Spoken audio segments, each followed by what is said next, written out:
Anyway, it's not a bad tune, but some tunes actually, you know, they work with B flat as well as G. You mentioned also about teaching your students how money. Now we're talking about that.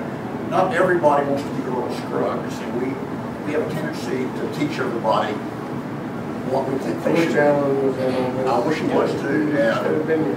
Because now some people, they just want to play the banjo a little bit. You know, that means I had somebody like that last night. Yeah, exactly. They were having a big time. It would, if you have fun, who cares? As they say themselves. That's big time night.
One thing, if you want to make money, try to learn one tune of every ethnicity you can. You get tips. Yeah, wedding. Anyway, that's Hava Nagila or Hava Tequila. Take two, they're small. That kind of thing. You know, I like to say something too about, you know, music, art, banjo players, guitar players are just starting in the first beginning days of their playing. It's a competition. But that's it. That's the end of it. It's not a competition once you learn to play pretty damn good. Then it quits being a competition. In other words, we're not up here competing. As you can very well see, we're not competing.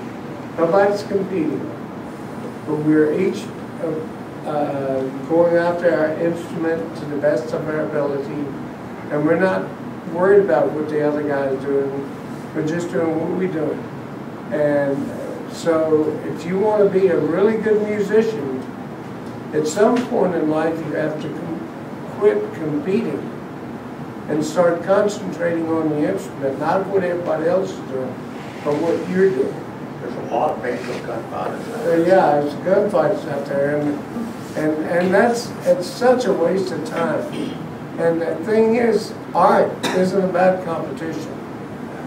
Now, our good artists, we've got wheat and spruce on right above our stove, you know, and sometimes I walk past that in the mornings, and I get into the picture. I mean, in other words, I actually mentally move into the picture painting, and I'm part of that painting.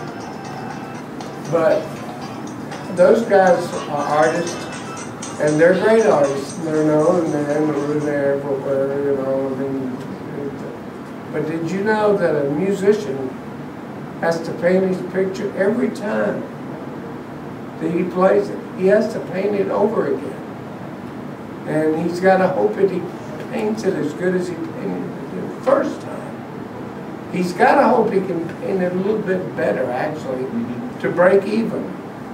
So a painter paints one time.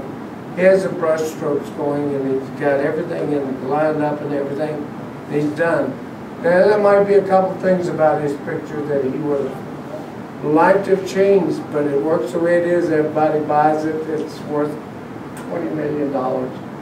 You know, but a musician can't do that. He paints it every time, and that's the way it is. So it's not a competition. And you gotta repaint the picture every time. And the only way you can do that is to work. To where it works. Throw that in. That was probably worth me driving all night and no sleep to hear, because I think that's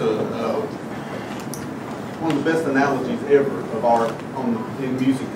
Let me play you guys something. Would you play with me? Something different.